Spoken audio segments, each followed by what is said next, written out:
नमस्कार दोस्तों। पहले तो मैं आप लोगों से बहुत माफ़ी मांगूंगा, काफ़ी क्षमा चाहता हूँ कि ये बहुत मतलब मैंने शायद एक सप्ताह ले लिया इस वीडियो को बनाने के लिए। लेकिन वही बात है, जब कोई अच्छी चीज़ बनाने की कोशिश की जाती है, जब चीज़ों को इनकॉर्पोरेट करने की कोशिश की जाती है, जब उन चीज़ों को जो लोग इन जनरल नहीं बताते हैं उनको कॉर्पोरेट मतलब कॉर्पोरेट उन्हें जोड़ने की कोशिश की जाती है तो थोड़ा सा टाइम लग जाता है। तो पहले तो मैं माफ़ी चाहूँगा। मेरा नाम है ऋषि सुधांशु पांडे और आज का जो लेक्चर है, आज का जो वीडियो बनाया है वो है कि राजस्थान एडमिनिस्ट्रेटिव सर्विसेज की तैयारी कैसे करें आप। मेरे मार्क्स, कट ऑफ मार्क्स, मेरे मेंस के मार्क्स, इंटरव्यू के मार्क्स, इन सब के बारे में चर्चा की है और प्रिलिमिनरी एग्जाम जो प्रारंभिक परीक्षा होती है उसके बारे में बेसिक बेसिक चर्चा की है। कल ही नोटिफिकेशन भी आया है आरपीएससी का, तो उसके बारे में मैंने चर्चा की है। और बहुत धन्यवाद मैं स्टडी ग्लोज के प्लेटफॉर्म का देता हूं कि उसने मुझे अपने ये जो व्यूज हैं, अपने जो विचार हैं, उनको एक प्लेटफॉर्म पे के रूप में देने के लिए एक जगह दी। जैसे कि मैं जो अपने विचार हैं, अपनी जो समझ है, वो लगभग सभी मतलब जहां जहां तक बच्चे इस चीज को से जुड़ना चाहते हैं, इस चीज को बनाना चाहते हैं, खुद एक सिविल सेवक बनना चाहते हैं, वहां तक पहुंचने के लिए एक बहुत बढ़िया प्लेटफॉर्म है। मैं खुद स्टडी ग्लोव जो फाउंडेशन कोर्स है यूपीएससी का, उसमें एथिक्स और गवर्नेंस के जो दो पार्ट है उनको हैंडल कर रहा हूँ।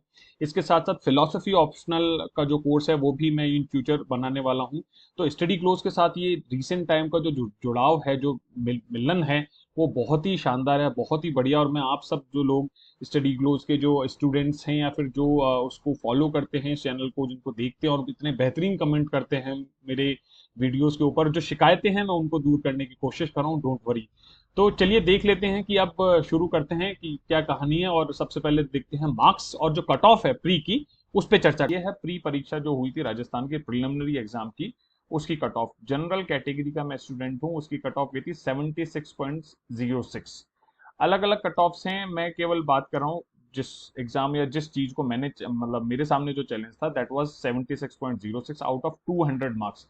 देखिए कट ऑफ तो इसका मतलब बहुत ज्यादा नहीं जा रही है, हम सब भी देख सकते हैं। ये लगभग अगर बात करें तो ये शायद 37% के अराउंड बैठेगी, 37-38% मार्क्स ऑफ 200। तो it's they are not too tough to achieve. लेकिन जब आपको ये दिख रहा है कि कट ऑफ 76.06 जा रही है, तो इसका मतलब it is tough to achieve. Otherwise ज्यादा मार्क्स की कट ऑफ भी जा सकती है। और बाकी सब जो है उनकी कट ऑफ कम ही जाती है। हाँ, ओबीसी की कट ऑफ 99.33 है। तो मैं उनको बता दूं कि बाकी जितने भी कैंडिडेट होते हैं, कहीं ना कहीं कोर्ट ऑर्डर के माध्यम से 76 मार्क्स से ऊपर वाले सभी कैंडिडेट्स को आरपीएससी मींस देने का मौका दे देती है। हर बार ऐसा ही होता है, 2016, 2018 या 13 का जो भी रिकॉर्ड रहा है वो ऐसा ही है। तो यहाँ कट ऑफ से नहीं घबराने की जरूरत है। जो एससी कैटेगरी है उसकी कट ऑफ भी 68.01 है, और ऐसे ही एससी कैटेगरी है उनकी उनकी भी कट ऑफ है। तो ये कट ऑफ है, तो मोटा मोटी आपको ये ध्यान रखना है कि अराउंड 38 to 40%, और लगभग यही सराउंडिंग होता है कि लगभग इतना ही कट ऑफ जाती है आरएस की, 70 to 80 मार्क्स के बीच में वेरी करती है। तो हमें परेशान नहीं होना है, क्योंकि मेरे मार्क्स आए थे 88.4। मैं ये तो नहीं कहूँगा बहुत ही शानदार मार्क्स हैं, क्योंकि मुझे इसमें केवल प्री को क्लियर करना था। तो प्री की कट ऑफ से अगर देखूं तो मैं लगभग 12 मार्क्स ऊपर था। तो कभी कभी ऐसा भी हो जाता है कि एक दो क्वेश्चन आरपीएससी डिलीट करती है, और हर पब्लिक सर्विस कमीशन के साथ कुछ ना कुछ चैलेंजेस लगे रहते हैं कि पेपर में एक दो गड़बड़ है।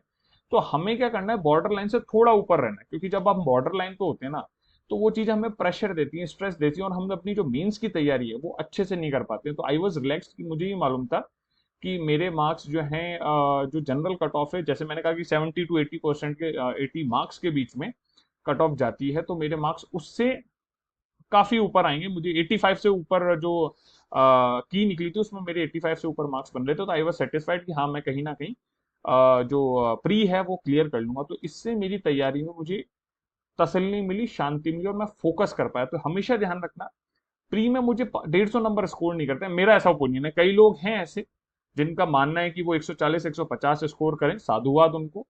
और बहुत ही मतलब बड़ाई के पात्र हैं वो लोग जो इतना स्कोर करते हैं। लेकिन इन जनरल जो मेरा अनुभव रहा है वो ऐसा देखा है मैंने कि प्री में बहुत सारे लोग स्कोर करने वाले मेंस में कहीं ना कहीं पीछे रह जाते हैं, क्योंकि प्री का पैटर्न और मेंस का पैटर्न कंपेरेटिवली अलग अलग होता है। क्योंकि प्री में आपको टिक मारना होता है और मेंस में आपको अपना उत्तर लिख के आना होता है, अपने आप को प्रदर्शित करके आना होता है। आप वहां रिप्रेजेंट करते हो अपने आप को कि आप डू यू सीरियसली मतलब कि आप लायक हैं किसी सिविल सर्वेंट की, सिविल सर्वेंट आपको बनाया जाए, फिर राजस्थान की जो प्रशासनिक सेवा है उस तक आपको पहुंचने दिया जाए, तो वहां आप अपनी आत्मा उतारते हैं मेंस के एग्जाम में। तो वहां कुछ चीजें जो हैं वो उस तरीके से आती हैं। ठीक है। तो ये सारी वो जानकारी है। इसके अलावा मैं मेंस की भी बात कर लेता हूँ। तो मेंस की मार्क्स की कट ऑफ की बात करूं तो आप देख ही सकते हैं कि जनरल कैटेगरी के 344 मार्क्स गए थे, और ओवरऑल जितनी भी कैटेगरीज हैं उन सब के मार्क्स 344 या तो 344 या उससे कम गए हैं। तो अल्टीमेटली यहाँ वो चीज है, यहाँ हमको स्कोर करना है जितना ज्यादा हम स्कोर कर सकें। क्योंकि एक चीज मानिए, देखिए 3 स्टेज का एग्जाम होता है, प्रिलिमिनरी, मेंस और interview. Interview is very much subjective, और कुछ पता नहीं होता कि वो दिन आप चाहे कितनी भी तैयारी करके जाइए, उस दिन आपको किस तरीके के मार्क्स मिलते हैं, आपका वो दिन कैसा है, आप कैसे अपने आप को रिप्रेजेंट कर रहे हैं, आप जो सवाल हैं उनको कितने सही तरीके से, सटीक तरीके से एक प्रशासनिक अधिकारी के रूप में प्रस्तुत कर पा रहे हैं, क्या वो लोग मान रहे हैं आपके पर्सनैलिटी को देख के कि आपको एक प्रशासनिक अधिकारी बनाना चाहिए, नहीं बनाना चाहिए। तो कई सारी चीजें हैं जो इंटरव्यू में मैटर कर जाती हैं। मेरे मार्क्स में अभी बता दूंगा इंटरव्यू में कितने थे और कितने में थे। लेकिन जब आप रैंक की बात करते हैं ना, कि मेरिट लिस्ट में आप आ जाओगे, लेकिन रैंक में टॉप अगर आपको आना है, अच्छी रैंक अगर आपको लेके आनी, तो आपके मेंस में मार्क्स बहुत ही ज्यादा अच्छे होना अनिवार्य है। अगर आप मेंस के मार्क्स बहुत अच्छे नहीं ला रहे हैं तो फिर आप इंटरव्यू से फर्क पड़ जाएगा आपकी रैंक के ऊपर।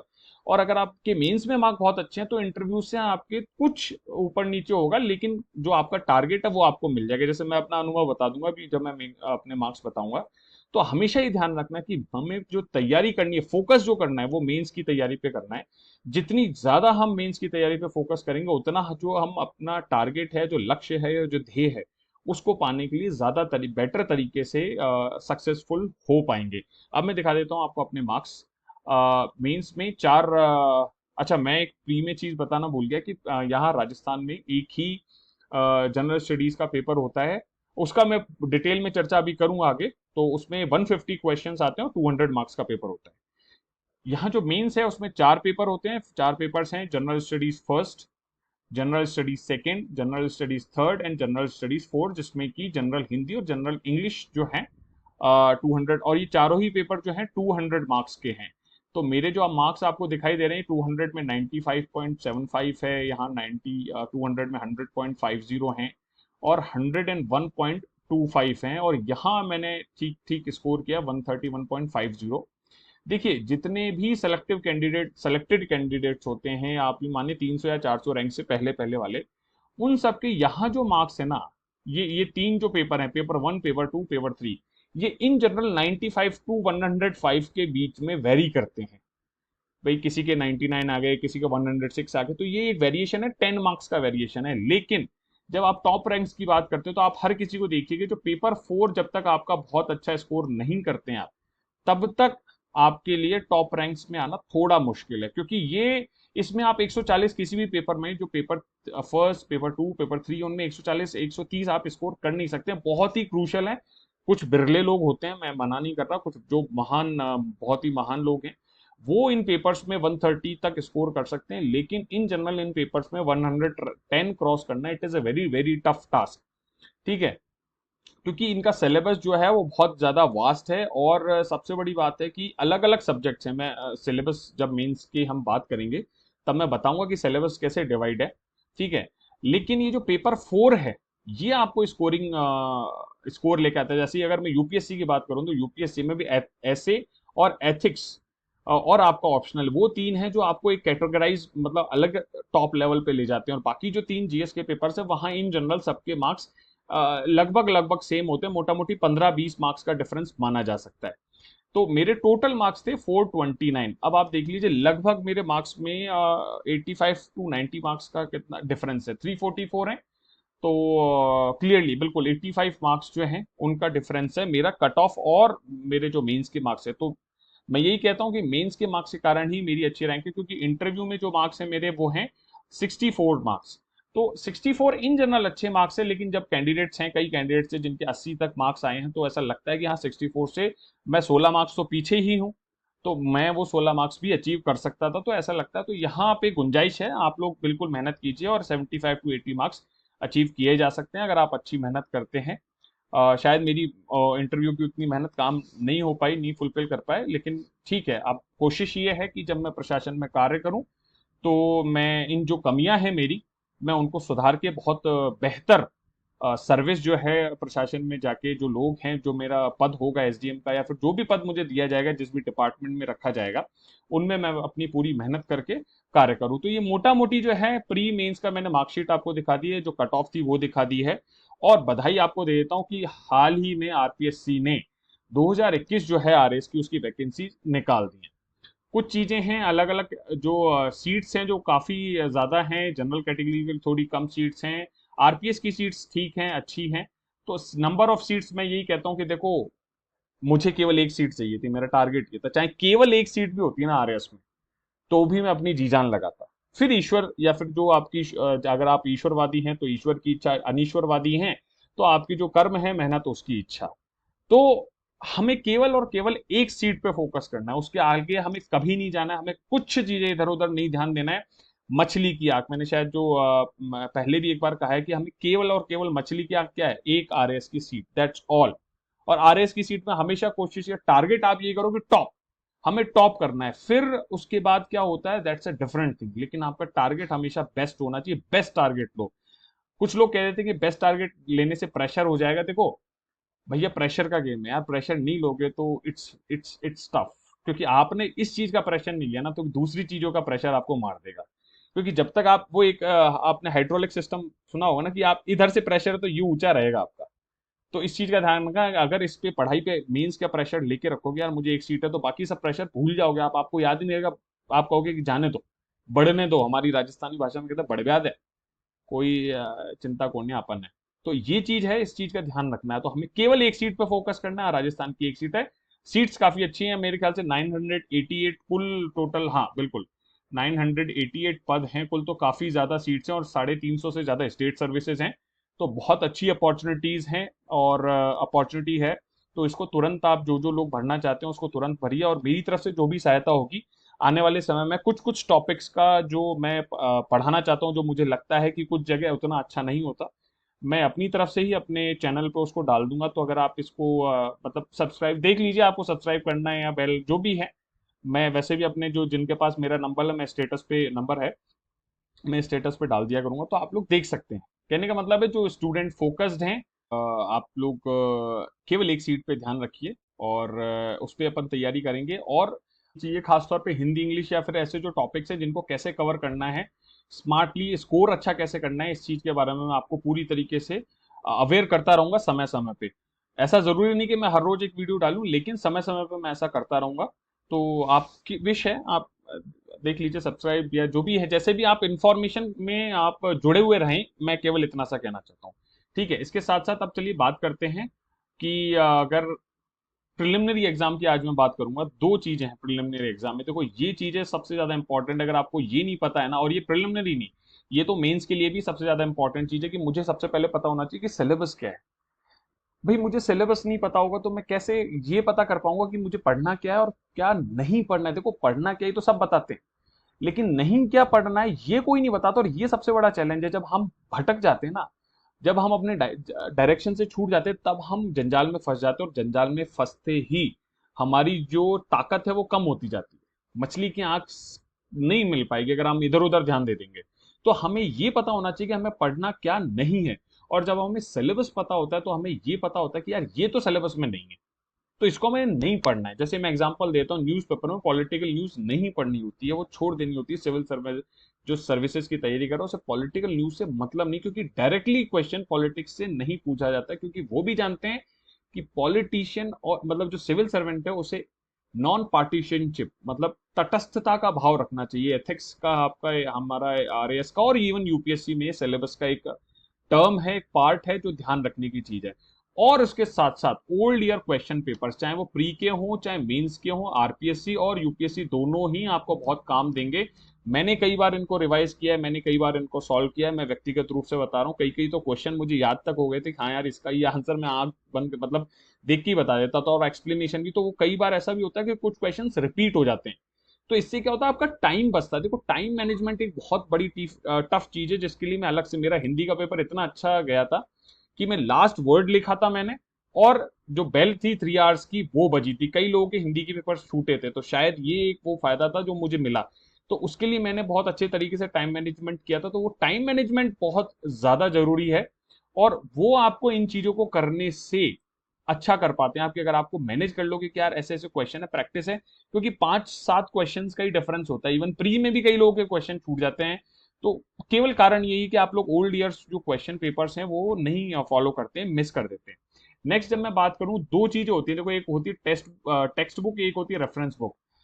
देखो, कुछ लोग कहते हैं कोचिंग के साथ चलो ऐसा ऐसा। देखो, मैं कोचिंग से मना नहीं करता, कोचिंग बहुत हेल्पफुल होती है, इंस्टीट्यूशन। मैंने खुद ने दो कोचिंग्स थी उनको फॉलो किया है, जैसे कि पतंजलि आईएएस है, स्प्रिंग बोर्ड एकेडमी है। ये दोनों ही मतलब स्प्रिंग जो एकेडमीज हैं, जो इंस्टीट्यूट्स हैं, उनको मैंने काफी हद तक फॉलो किया है। और टेक्स्ट बुक की अगर मैं बात करता हूँ, वो सबसे ज्यादा इंपॉर्टेंट है। सब चीजों को छोड़ दो, सबसे पहले टेक्स्ट बुक उठाओ। जितने भी इंस्टीट्यूट्स के नोट्स हैं, मेरा ये पर देखो, ये मेरा पर्सनल ओपिनियन है, हर किसी का ओपिनियन अलग अलग हो सकता है, और मैंने मैंने ये पाथ फॉलो किया। मैं इसलिए ये बात कर रहा हूँ कि मेरा जो पाथ था वो यही था। टेक्स्ट बुक होती है एनसीईआरटीज, और जब तक आप उन चीजों को नहीं पढ़ते हो, तब तक आप अपनी नियत में अपने आत्मसात करने की जो बात होती है, इनकलकेशन की बात है, वो छूट जाती है। आपको लैंग्वेज क्रिएशन की जब बात करते हैं ना आप, तो वो छूट जाती है। तो मेरा ऐसा मानना है कि टेक्स्ट बुक पढ़ी जाए। टेक्स्ट बुक है, जैसे पॉलिटी के लिए टेक्स्ट बुक की बात करूं तो 11th-12th की एनसीईआरटी और एम लक्ष्मीकांत है। फिर उसके बाद आप कुछ टॉपिक्स के लिए अगर आपको डिटेल में जाना है, जैसे कि अगर मैं आरपीएससी की बात करूं तो पॉलिटी के बहुत शानदार क्वेश्चन पूछ रहा है प्रिलिमिनरी लेवल में।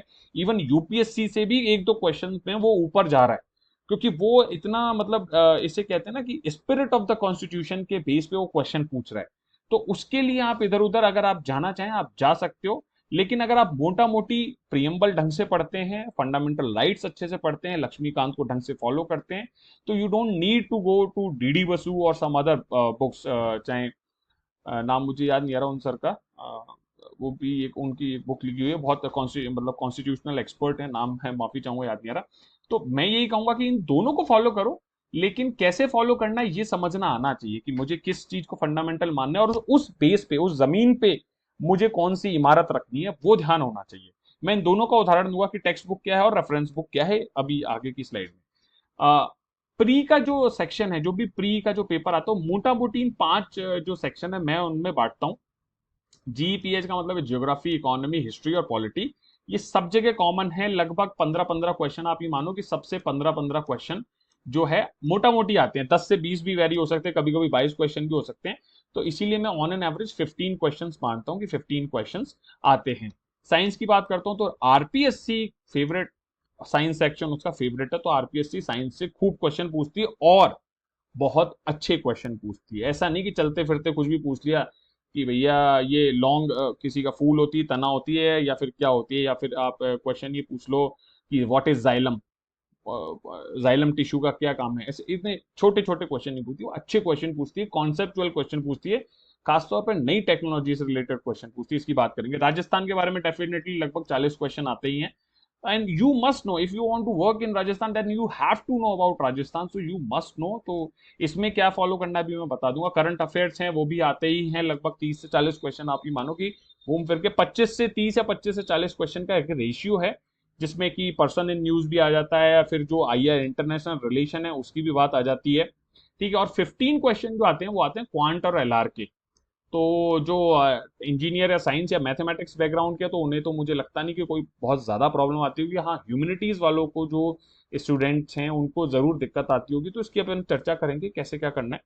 अब बात करते हैं सबसे पहले जीएचपी की। तो मैंने बता ही दिया कि NCERT in general 6 to 12 NCERT follow करनी है हर सब्जेक्ट की। देखो, इकोनॉमी की 6 में तो कोई एनसीईआरटी होती नहीं है, तो वहां पे 9, 10, 11, 12 की इकोनॉमी की बात करते हैं हम, और वो समझनी होती है, क्योंकि प्री में इकोनॉमी में क्वेश्चन पूछता है कि भाई इफेक्टिव जो रेवेन्यू डेफिसिट है, ये सब इसकी डेफिनेशन पूछता है, रेवेन्यू डेफिसिट क्या होता है। तो ये आपको इकोनॉमी की बुक में कवर कर मिल जाता है। ठीक है, तो ये है टेक्स्ट बुक। ठीक है, अब जब इससे मैं ऊपर बात करूंगा इकोनॉमी के लिए, आप रेफरेंस बुक आरबीडी की, मैंने राजस्थान के लिए रेफरेंस बुक थी, नाम में भूल गया, आरबीडी पब्लिकेशन है, शायद आप लोग पहचान लिया, सर्च करेंगे तो मिल जाएगी। उसको मैंने फॉलो किया था। और एक आईसी डिग्ना करके बुक होती है इंडियन इकोनॉमी के लिए, मैंने इकोनॉमी के लिए उसको रेफरेंस बुक मान के फॉलो किया था, ये ध्यान रखो। देखो अंतर मैं समझा दिया आपको कि भाई टेक्स्ट बुक होती है इकोनॉमी की 11th 12th या फिर 9th 10th की एनसीईआरटी, और रेफरेंस बुक है आपकी इधर आईसी डिंगरा या आर से नाम है शायद, मेरे को याद नहीं आ रहा उन सर का नाम। तो आरबीडी की बुक है, बस इतना याद है, आरबीडी पब्लिकेशन, ठीक है। इसके अलावा maps are important, maps are very much important, they just don't give you marks in geography but even economy, history and sometimes polity. कैसे देते हैं मैं अभी बता दूंगा, नेक्स्ट स्लाइड में मैंने रखा है।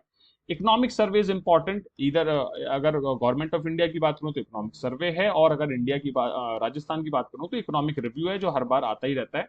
इकोनॉमिक रिव्यू के लिए मैंने सम्यक इंस्टीट्यूट का फायदा लिया था, उसका जो इकोनॉमिक रिव्यू आता है बहुत बढ़िया आता है, और मैंने उसको पढ़ा था, मैं उसको पढ़ के ये काम किया। मैं तो थैंक यू सम्यक के लिए, इस चीज के लिए कहता हूँ। स्पेक्ट्रम हिस्ट्री के लिए हम समझिएगा कि हिस्ट्री की एनसीईआरटी बुक्स रखिए, और बाकी जो है जो चीजें हिस्ट्री में पढ़नी, क्योंकि उसका सारांश वाला सेक्शन बहुत अच्छा है। इवन अगर आप एंड में लास्ट दिन अगर आपसे रिवीजन नहीं हो रहा, तो आप उसका सारांश जो है एंड में जो मतलब एसेंस लास्ट में वो देता है 4-5 पेजेस में, तो वो अगर आप पढ़ लेते हैं तो भी एक बार आपका मोटा मोटी काम हो जाता है।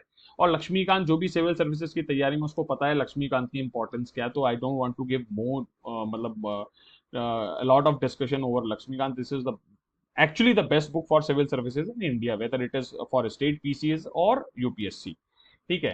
अब बात करते हैं, ये मेरे कुछ एग्जाम्पल, मैंने एक फोटो, ये मेरा इंडिया का मैप बनाया था जो मैंने खुद ने बना के प्रैक्टिस की, और अपने हाथों से इंडिया लेवल पे कि भाई कौन सी नदी कहाँ से, कौन सा पहाड़ जो है वो कहाँ से जा रहा है, किसकी जो सहायक नदी है वो है, ये डिवीजन देखिए, मैंने डिवीजन भी लिखा हुआ है कि इंडिया का कैसे कैसे डिवीजन होता है, ये अलग अवस्थिति की बात है, जनजाति कौन सी कहाँ पे है, मैंने ये भी लिख लिया। तो ये तो प्री और मेंस दोनों में ही काम आई थी मेरी चीजें, ठीक है। और ये कलर्स से मैंने डिवाइड किया था कि ये कलर इस चीज का, ये कलर इस चीज का। तो आप भी, मतलब मैं ही नहीं कह रहा इतना ज्यादा करो, बट मैप बनाने से फायदा होता है, और मुझे ये सारी चीजें याद है।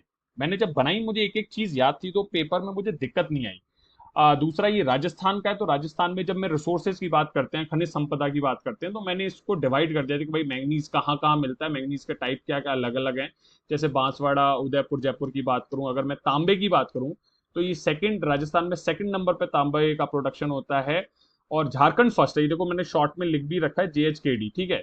खेतड़ी यहाँ राजस्थान में सबसे बड़ा है। खोदरीबा की बात करूं अलवर में, और ये पुरदरीबा है, आबू रोड भी है। तो ये कई कई चीजें, तो इस तरीके से मैंने इसको डिवाइड कर लिया था। और उसके जस्ट पीछे मैं दिखाता हूँ, ये पीछे का पार्ट है जो दिखा रहा हूँ, इसमें मैंने लिख लिया था कि भाई अगर मैं राजस्थान में इंडस्ट्रीज की बात करूं, तो वो मार्बल है, ऊर्जा है, एनर्जी से रिलेटेड है, सूती वस्त्र है, ठीक है, चीनी उद्योग है, कांच उद्योग, ये सब शॉर्ट में लिखा हुआ है, जो मेरे को रिवीजन में, जिसने मेरे को एंड में बहुत फायदा दिया था। मैं ये बताना चाहता हूँ आपको, ये लगभग देखो पहली स्टेज पे ऐसे नोट्स नहीं बनते, जब आपको चीजें याद होने लगती है ना, उसके बाद आप ये नोट्स बनाते हैं, क्योंकि आपको रिटेन करना होता है।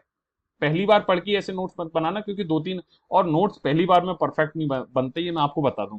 लोग कहते हैं कि सर नोट्स बना ले, हाँ तो नोट्स बनाओ, जितना ज्यादा लिखोगे उतना मेंस में अच्छे मार्क्स आएंगे, ध्यान रखना है। लिखो लिखो लिखो, जस्ट राइट, डोंट मिस कि मेरे को मैं वैसे हो जाए। देखो जो नहीं लिखता उसकी मेंस में मार्क्स अच्छे नहीं आएंगे। कोई लकी हो भाई, उसका बैठ ही क्या मामला, ईश्वर की कृपा हो गई तो वो मान स्कोर ले आए मेंस में, लेकिन इन जनरल उसके मेंस में मार्क अच्छे नहीं आएंगे अगर वो प्रैक्टिस अच्छी नहीं करेगा। तो ये अगर नेचुरल गैस है, तो आप, आई होप आप लोग समझ रहे हो कि ये छोटे छोटे नोट से ये ध्यान देने की बात होती है, जिससे कि याद रहता है कि हाँ ये देख लिया मैंने चलते चलते, तो ये जो पिक्चर है ना, ये मुझे एग्जाम हॉल में याद आती है। समझ रहे हैं। साइंस की जब मैं बात करता हूं, तो एनसीईआरटी की 8, 9, 10th की बुक है ही है, उसके साथ साथ 11th और 12th के सेलेक्टिव चैप्टर्स हैं। जब मैं साइंस की डिटेल में बात करूंगा तो मैं बता दूंगा कौन कौन से चैप्टर्स उठाने आपको। कभी कभी कुछ टॉपिक्स के लिए आपको रिसर्च जर्नल जो होते हैं वो देखने पड़ते हैं, क्योंकि आरपीएससी ऐसे क्वेश्चंस पूछता है कि जो देखो जो लोग ह्यूमैनिटीज के हैं, जिनका क्वांट एलआर बहुत स्ट्रांग नहीं है, वो इस डायमेंशन को उठा सकते हैं, क्योंकि या तो आप उस पर प्रैक्टिस कीजिए, उस पर मेहनत कीजिए, क्योंकि वो 15 क्वेश्चन ऐसे बोला जाए तो ये माना जाता है कि बहुत सरल हैं। जो साइंस बैकग्राउंड या मैथमेटिक्स बैकग्राउंड के इंजीनियर्स हैं उनके लिए बहुत सरल है वो, 15 में से 13 क्वेश्चन उनके सही हो ही जाते हैं इन जनरल, अगर ठीक ठाक पढ़ के गए हैं तो। लेकिन जो ह्यूमैनिटीज वाले हैं उनके लिए वो टाइम कंज्यूमिंग भी है और टफ भी है। तो आप ये वाला डायमेंशन साइंस को पकड़ सकते हैं कि हाँ ये हम पकड़ के सॉल्व कर सकते हैं। नई टेक्नोलॉजीज की भी बात करता है, जैसे मैंने क्रिस्पर 9 की बात की है, सॉरी केस 9 है, क्रिस्पर टेक्नोलॉजी है, ठीक है, आर्टिफिशियल इंटेलिजेंस की बात है तो इससे रिलेटेड पूछ लेता है, कभी कभी वो नासा और उसके प्रोजेक्ट्स की भी बात कर लेता है। तो ये नई टेक्नोलॉजीज हमें पता होनी चाहिए, बिग डेटा, ऐसी कुछ चीजें हैं। साइंस में आरपीएससी हमेशा अच्छे क्वेश्चन पूछता है, उसके साथ साथ वो बॉटनी और जूलॉजी पे थोड़ा ज्यादा फोकस करता है। ध्यान रखो, साइंस में नई टेक्नोलॉजी, और वो भी कौन सी, बायोलॉजी वाले पार्ट पे। फिजिक्स और केमिस्ट्री थोड़ा कम, केमिस्ट्री भी, लेकिन फिजिक्स पे बहुत ज्यादा फोकस नहीं करता है। तो ये ध्यान रखना, थोड़ा सेलेक्टिव स्टडी करके चलना है हमें। साइंस में सब कुछ ही नहीं, सब कुछ नहीं पढ़ना। जब हम सोच समझ, मैंने वही बोला, क्या नहीं पढ़ना ये पता होना चाहिए, ये नहीं पता होगा तो बहुत ज्यादा दिक्कत आएगी, ठीक है। मैं राजस्थान की बात करूं तो देखो, अब बात आती है टेक्स्ट बुक की। ये है टेक्स्ट बुक 9, 10, 11, 12 की, राजस्थान अध्ययन की 4 बुक्स आती हैं। तो मैंने 2 की फोटो छाप दी है और आपको अवेलेबल है, मार्केट में मिल जाएगी, ऐसी कोई परेशानी की बात नहीं है, इसमें ध्यान रखना, मिल जाएगी मार्केट में। 9, 10 की फोटो मैंने डाल दी है, और 11, 12 की भी बुक्स होती हैं, तो उनको आप मार्केट से या सॉफ्ट कॉपी में जैसे आपको अवेलेबल हो वैसे आप अरेंज कर सकते हैं। और रेफरेंस बुक इसकी मैंने पर्सनली सिकवाल पब्लिकेशन को फॉलो किया था, उसकी मानचित्रावली, क्योंकि मुझे मैप से चीजें ज्यादा अच्छे से याद रहती थी, तो मैंने इसको यूज किया और मैंने इसी को इनकॉर्पोरेशन किया अपने नोट्स में। और मैंने लगभग जहां मुझे मैप बनाने का मौका मिला, मैंने हर जगह मैप बनाया और उसको रिलेट करके लिखा है अच्छे सा। तो सिकवाल, और कभी देखो, हमेशा ध्यान रखो कि रेफरेंस बुक में जो गलतियां होती हैं, आप उनका मतलब यू कैन नॉट उनसे क्वेश्चन नहीं कर सकते। टेक्स्ट बुक में अगर कुछ गलती है तो आप क्वेश्चन कर सकते हो, क्योंकि वो गवर्नमेंट ऑफ राजस्थान या गवर्नमेंट ऑफ इंडिया पब्लिश करती है। प्राइवेट पब्लिकेशंस पे आप क्वेश्चन रेज नहीं कर सकते। तो ऐसा हो सकता है कि इनमें कुछ गलतियां हो, तो हमेशा क्रॉस चेक करते रहना, ठीक है। वैसे पब्लिकेशन अच्छा है, इसमें कम ही गलतियां हैं, लेकिन फिर भी क्रॉस चेक हमेशा करते रहना, मैं साफ साफ बोल रहा हूँ। ट्रिक अच्छी दे रखी है, जो आपको ट्रिक अपनी बनानी है, इसमें से फॉलो करनी है, वो आप अपने तरीके से देखिए। मैंने कुछ ट्रिक्स अपनी बनाई थी, या कुछ ट्रिक्स मैंने इनकी फॉलो की थी। तो ये है रेफरेंस बुक, और वो बुक्स थी टेक्स्ट बुक, ठीक है। इसके अलावा करंट अफेयर्स की जब बात करूं तो देखो, मैं हमेशा से राजस्थान पत्रिका पढ़ते हैं, लोग भास्कर भी पढ़ते हैं, और भी जो न्यूज़पेपर हैं यहाँ लोग पढ़ते हैं, तो मैं उसमें कोई दो राय नहीं है। मैंने पत्रिका पढ़ी और मैंने एक चीज पाई कि मूमल जो है वो घूम फिर के राजस्थान पत्रिका की जो चीजें हैं वो तो एज इट इज छापती ही छापती है, ये मैंने पाई है। तो मैंने मूमल पढ़ी नहीं है, मैं साफ साफ बता रहा हूँ, मैंने नहीं पढ़ी है मूमल। लेकिन एक दो मैंने उसकी मैगजीन जब देखी, जब मैं न्यूज़पेपर कवर करता था, मैं पढ़ता था, अपने नोट्स बनाता था, और कुछ लोग दोस्तों के पास थी, तो उनका मैंने जब किया, जब उनसे पूछा, सवाल जवाब हुआ, तो उसमें मुझे लगा कि यार ये तो मैंने बनाया हुआ है, तो लिखा हुआ है एज इट इज मेरे पास। तब मुझे पता चला कि मूमल में उस तरीके से नोट्स आते हैं। तो ये अच्छी एक बुक है, आप फॉलो कर सकते हैं। इसके अलावा मैं राज्यसभा टीवी के एक एपिसोड रोज जरूर से देखता था, वो चाहे देश देशांतर हो, बिग पिक्चर हो, सिक्योरिटी स्कैन हो, या फिर इंडियाज वर्ल्ड हो, कोई भी एक चीज है वो मैं डेफिनेटली देखता था। देखो होता क्या है कि इससे आपका इंटेलेक्चुअल जो है वो खुलता है। आप पूछेंगे सर ये आरपीएससी में डायरेक्ट आता है क्या, तो मैं ये बोलूंगा नहीं, डायरेक्ट तो नहीं आता है, लेकिन आपको चीजों को समझने के लिए आपको एक प्रॉपर डिस्कशन चाहिए। मैं राज्यसभा टीवी के अलावा कोई न्यूज चैनल नहीं देखता, तो आजकल तो संसद टीवी हो गया, राज्यसभा और लोकसभा टीवी को मिला के संसद टीवी कर दिया है। लेकिन मैं खाना खाते समय, शाम का जो खाना होता था मेरा आधे घंटे का, मैं उसमें ये एक एक एपिसोड जरूर देखता था, 25 से 28 मिनट का होता है इन जनरल। तो मैं आप लोगों से ही अपील करूंगा, उसको जरूर देखो, राज्यसभा टीवी का एक कोई भी एपिसोड किसी भी टॉपिक पे आप जरूर देखो, आपको बहुत सारे इंसाइट्स मिलेंगे। दुनिया में क्या चल रहा है, इंडिया में क्या चल रहा है, राजस्थान स्पेसिफिक नहीं है, लेकिन आपको जो इंटरनेशनल रिलेशन है, पॉलिसीज हैं, गवर्नमेंट लेवल की जो एक्टिविटीज हैं, इकोनॉमी में क्या चेंज हो रहे हैं इंडिया की, तो वो सब चीजें आपको पता चलेंगी। कुछ टॉपिक्स आप पीआईबी से भी कवर कर सकते हैं, अगर आपको लगता है कि यार ये टॉपिक मुझे वहां से देखना चाहिए। कभी कभी कुछ ऐसी स्कीम्स होती हैं जो पीआईबी में सबसे अच्छी दी हुई होती हैं। और मैं बता दूं, जितनी भी करंट अफेयर्स की मैगजीन्स आती हैं, सब वहां से ही उठा के तो लिखते हैं। उनके पास कहाँ से आती है, वो पीआईबी से आती है, हिंदी इंग्लिश दोनों में पीआईबी पब्लिश करता है, ठीक है। क्वांट टेलर के लिए देखो यार, कोई भी बुक आप लोग प्रैक्टिस के लिए ले सकते हैं, मुझे नहीं पता, मेरे को प्रैक्टिस की जरूरत नहीं पड़ी थी। मैं तो वहां गया हूँ, मेरे शायद 15 में से 14, एक क्वेश्चन मेरा गलत हुआ था, तो 14 सही थे। तो आप जो भी बुक लेना चाहते हो, मैंने लिख भी दिया है, I am engineer so not much trouble, वो मेरे को प्रैक्टिस में था। इन जनरल मैंने सुना है आर एस अग्रवाल करके एक बुक होती है क्वांट टेलर के लिए, तो वो अच्छी होती है, पतली वाली मोटी वाली मत लेना, पतली वाली लेना, या फिर आप जहां आप जो भी बुक प्रेफर करना चाहो वो करो। भाई इसमें कोई वो नहीं है, मतलब समझ रहे हैं, आई होप आप लोग समझ रहे हैं, जो आपको जैसे क्वांट टेलर, इवन आपको इंस्टीट्यूट ज्वाइन करना चाहते हैं वो इंस्टीट्यूट भी ज्वाइन कर लीजिए, तो सब जगह इट्स वेरी सिंपल। ये स्ट्रेटेजी अभी प्री की है, छोटा छोटा मोटा मोटी मैंने प्री की स्ट्रेटेजी दी है आपको। मेंस की स्ट्रेटेजी के साथ में डिटेल्ड वीडियो बनाऊंगा, थोड़ा लंबा होगा वो, क्योंकि उसमें बहुत सारी चीजें और सिलेबस जो है, इवन मैं तो सोच रहा हूँ पेपर वन पेपर टू चारों पेपर्स के साथ अलग अलग में लेके वीडियो आऊं, क्योंकि मुझे जल्दीबाजी नहीं करनी है। आई होप आप लोग समझ रहे हो, क्योंकि जब मैं अच्छे से नहीं बता पाऊंगा तो आपको अच्छे से समझ में नहीं आएगा, और मेरा वीडियो बनाने का पर्पज है आपको अच्छे से समझाना। तो मेरी आशा यही होगी, मेरी कोशिश यही होगी कि मैं आपको अच्छे से समझाऊं।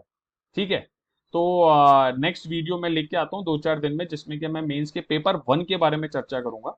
और मैं इवन जो एक दो दोस्त हैं जिनके मेरे मार्क जिन दोस्तों के मार्क्स कुछ और अच्छे हैं, तो मैं उनसे भी कुछ इनपुट लेके आपको उसके बारे में डिटेल बता दूंगा। ठीक है। इसी के साथ दोस्तों, जय हिंद, जय भारत, और आप प्यार बनाए रखिए।